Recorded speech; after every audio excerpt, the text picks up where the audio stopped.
We ended our last segment in the middle of exploring the question of when. When is help most likely to be given?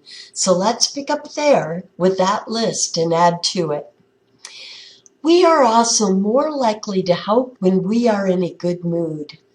The Tips and Weather study found that servers receive better tips on sunny days. Where would you expect this effect to be the strongest, for indoor or al fresco dining? Al fresco, of course.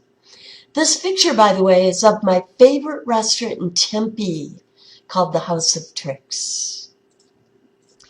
In the department store study, researchers had a confederate put the department store salespersons in a good mood, neutral mood, or bad mood. In a good mood by stating, "I'm so impressed with the service at the store." In a neutral mood with a neutral statement. And in a bad mood by stating, "I am so disappointed with the service at the store." Then another confederate asked the service persons for help finding a non-existent item. Those who were put into a positive mood were by far the most helpful. Those put in a negative mood, by far the least. Researchers confirmed that we can conclude that a good mood increases helping, but further specified that with a bad mood, it can go either way. It can actually increase helping because sometimes helping makes us feel better, or decrease it because sometimes a bad mood makes us more self-focused and angry at others. The effects of bad mood on helping are far less consistent than those of a good mood. Additionally, we are more likely to help when the costs are not too high.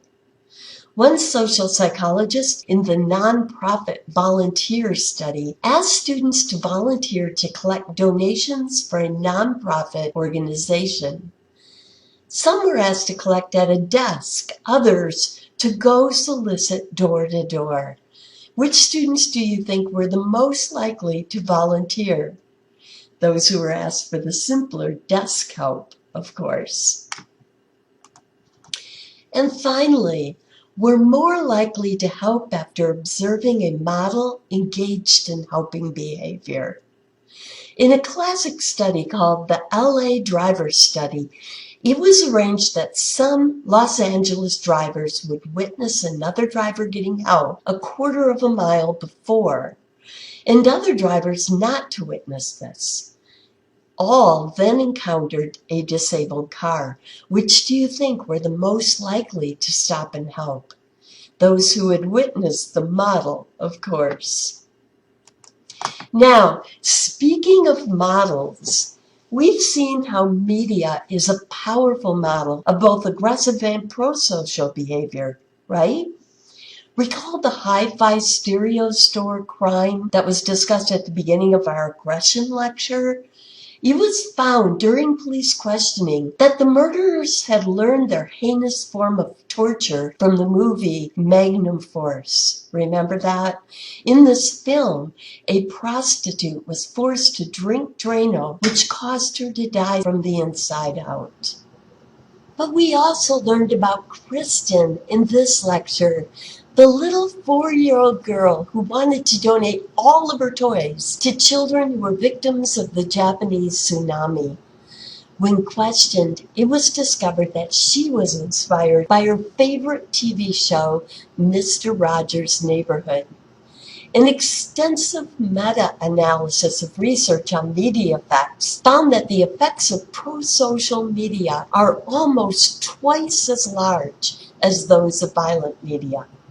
Yet people seem far more concerned with trying to eliminate sex and violence in TV and films. It is true that one violent act can have far-reaching consequences, but this meta-analysis suggests that in addition to trying to reduce violence in media, we might really benefit by encouraging the creation of more shows with pro-social themes and models. This concludes our lecture on pro-social behavior. Our last lecture in this class will be on interpersonal attraction. Can we really use science to study things like love? Stay tuned for our last lecture to find out.